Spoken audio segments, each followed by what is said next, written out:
भारत सरकार के द्वारा एक भारत श्रेष्ठ भारत कार्यक्रम चलाया जा रहा है, जिसके अंतर्गत पूरे उत्तर प्रदेश की सांस्कृतिक मैपिंग होनी है। उसी के अंतर्गत मुरादाबाद जनपद में विभिन्न क्षेत्रों में जो मुराद जनपद में काम हो रहे हैं, उस की मैपिंग करके हमें उत्तर प्रदेश सरकार को भेजनी है। तो आज हम आए हैं मुरादाबाद के एक बहुत ही प्रतिष्ठित संस्थान JARDS, जहाँ पर विभिन्न प्रकार के पेड़ पौधों, विभिन्न प्रकार के जीव जंतुओं पर कार्य किया जा रहा है। साथ साथ वहाँ पर किसानों को ट्रेनिंग दी जाती है और बच्चों को भी विभिन्न प्रकार के कोर्सेज सिखाए जाते हैं। तो आज हम मिलते हैं JARDS के डायरेक्टर डॉक्टर दीपक जी से और बात करते हैं कि किस प्रकार से ये मुरादाबाद जनपद में ही नहीं बल्कि देश और विदेश में भी अपनी पहचान बना चुके हैं। तो सर, मिलते हैं डॉक्टर दीपक जी से। और सबसे पहले सर, मैं आपको बताना चाहूँगी कि भारत सरकार की एक बहुत ही अच्छी स्कीम है एक भारत श्रेष्ठ भारत, जिसके अंतर्गत पूरे उत्तर प्रदेश की सांस्कृतिक मैपिंग की जा रही है। जिससे इस स्कीम का जो मुख्य पर्पज़ है वो ये है कि हमारे उत्तर प्रदेश की सांस्कृतिक विरासत को, चाहे वो कला हो, साहित्य हो, नृत्य हो, विज्ञान हो, किसी भी क्षेत्र को हो, वो अलग अलग राज्यों के बच्चे और वहाँ के लोग भी उसको जान सकें। तो यहाँ पर मैं सबसे पहले जानना चाहूँगी कि आपका संस्थान जो है मुरादाबाद जनपद में ही उसका नाम नहीं है बल्कि देश विदेश में आज आपका नाम है।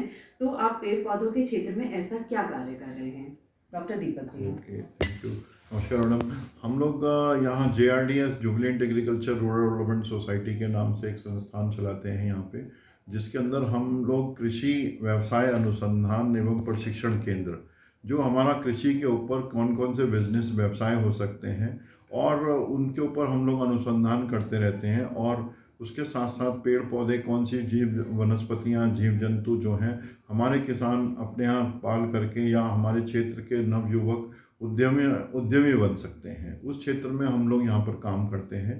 तो यहाँ पर हम लोग कई सारी योजनाओं पे काम करते हैं। एक हमारे द्वारा सचल कृषि विद्यालय चलाया जाता है, जिसके अंतर्गत हम किसानों में हमारी एक बस है जिसके अंदर नीचे बैठने का स्थान है और नीचे उसके अंदर लगभग 50 किसान फ्लोर सीटिंग पे बैठ सकते हैं। वो LED इंटरनेट से युक्त है। उसके अंदर वाइट बोर्ड भी लगा हुआ है, मिट्टी की जांच का केंद्र भी है। तो गांव में जाकर के हम गांव में नई नई तकनीकों के ऊपर किसानों को प्रशिक्षण देते हैं। उसके अंदर किसान हमारे बस के अंदर आकर के नीचे बैठ जाते हैं और हमारे जो वैज्ञानिक लोग हैं के साथ साथ हमारे प्रशिक्षणार्थी भी इस काम को करते हैं। और वहाँ पर गांव में लोगों को उससे संबंधित वीडियोस अगर होती हैं तो वीडियोस दिखाते हैं।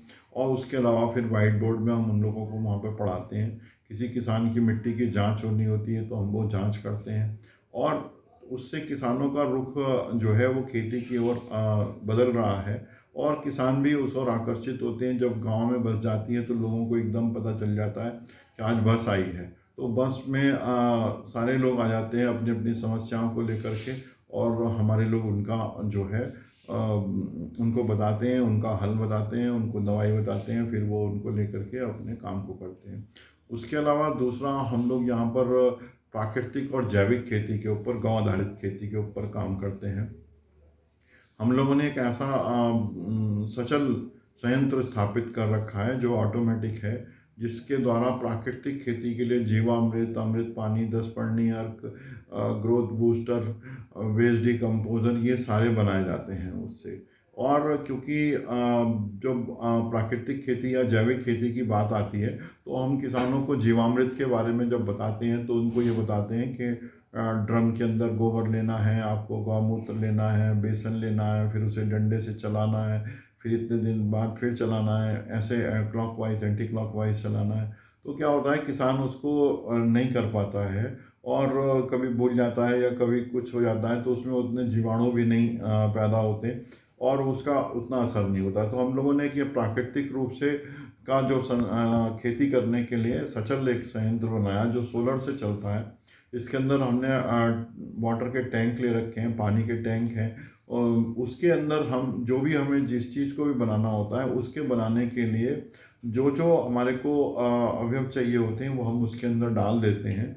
और मोटर उसके अंदर लगी हुई है, ऑक्सीजन इंजेक्टर लगा हुआ है और उसके अंदर हम लोगों ने एक ऑटो फीड कर रखा है कि 3 घंटे के बाद में वो मोटर चल पड़ती है, जिससे वो उसको पूरा हिला देती है।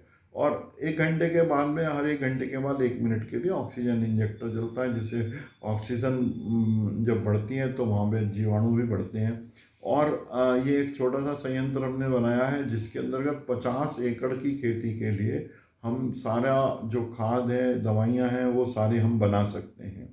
और इसको हम लोग प्रसारित करते हैं, क्योंकि किसान अगर कम्युनिटी में इकट्ठे हो जाएं या सरकार की तरफ से ऐसी व्यवस्था हो जाए कि 50 एकड़ के लिए वो लग जाए और 50 एकड़ के किसान उससे जोड़ दिए जाए, तो किसानों की जो लागत मूल्य है वो बहुत नीचे आ जाएगा और किसान एक लाभकारी स्थिति में आ जाएंगे और जैविक और प्राकृतिक रूप से वो अपना उत्पाद पैदा करने में सक्षम हो जाएंगे। इसके अलावा हम लोग यहाँ पर एक भारत सरकार की योजना है, agree clinic agri business centre, जो 2002 में लॉन्च की गई थी, जिसके अंतर्गत कृषि स्नातकों को हम लोग यहाँ प्रशिक्षण देते हैं। 45 दिन का ये प्रशिक्षण रहता है। इसके लिए कृषि स्नातक हो, अभी तो बायोलॉजिकल साइंस ग्रेजुएट हो, वो सारे इसके अंदर इन्वॉल्व हो जाते हैं। और उनको एक रजिस्ट्रेशन कराना होता है। रजिस्ट्रेशन कराने के बाद उनका एक साक्षात्कार लिया जाता है। साक्षात्कार के बाद में उनको एक 500 रुपये पंजीकरण शुल्क जमा करना होता है।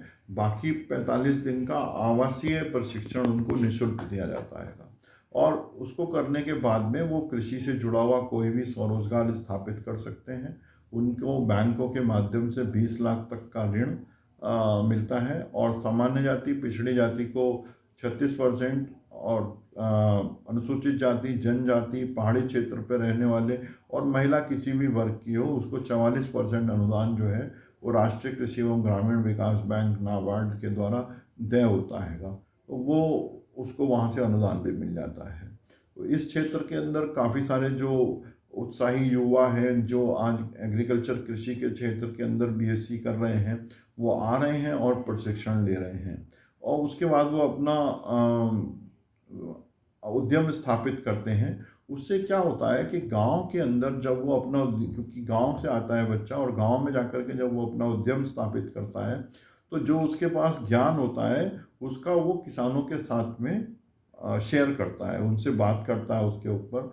तो जिस क्षेत्रों में ऐसे हमारे उद्यम ट्रेनिंग प्रशिक्षण प्राप्त किए हुए लोग अपने उद्यम लगा रहे हैं, उस क्षेत्र के किसानों की तस्वीर भी बदल रही है। और वहाँ पे किसान जो है खेती के साथ साथ कुछ और अन्य सहयोगी धंधों को शुरू कर रहे हैं। तो ये एक काम करते हैं। उसके अलावा हम यहाँ पर जो हमारे कृषि के क्षेत्र में पढ़ने वाले बच्चे हैं, जो 7 सेमेस्टर में 15 कमेटी के अनुसार उनको रावे होता है, रूरल एग्रीकल्चर वर्क एक्सपीरियंस। तो ग्रामीण क्षेत्र के अंदर वो कैसे कार्य करें उसके बारे में उनको एक प्रशिक्षण होता है। उसके लिए भी हमारे पास कई यूनिवर्सिटीज़ के बच्चे यहाँ पर आते हैं और 3 महीने 4 महीने का यहाँ हमारे यहाँ प्रशिक्षण लेते हैं। और उनको हम गांव में ले आकर के गांव के किसानों के साथ जोड़ करके उनकी परिस्थितियों का अध्ययन कराते हैं, उनकी समस्याओं से उनको रूबरू कराते हैं, फिर उनके हल को निकालने की कोशिश करते हैं ये लोग। उसके अलावा कैसे उद्यम स्थापना हो, कौन से उद्यम हो सकते हैं, उनके विजिट भी कराते हैं और इनको बताते भी हैं। उसके अलावा और प्लांट क्लिनिक, कैसे प्लांट क्लिनिक के बारे में कि जो वनस्पति है हमारी, उसकी क्लिनिक के कैसे बीमारी, रोग, इसके क्या लक्षण होते हैं, क्या न्यूट्रिएंट की क्या कमी है, हम पौधे को देख के कैसे पहचानेंगे कौन से तत्व की कमी है, उसकी पूर्ति करना, कीड़ों की पहचान करना, उनको कंट्रोल करना, फंगस की पहचान करना, वायरस की पहचान करना, उनको कंट्रोल करना, इसके बारे में इनको पूरा यहाँ पर प्रशिक्षण दिया जाता है। ग्रामीण किसान जो गांव से, हमारे यहाँ किसानों के लिए प्रशिक्षण रहता है।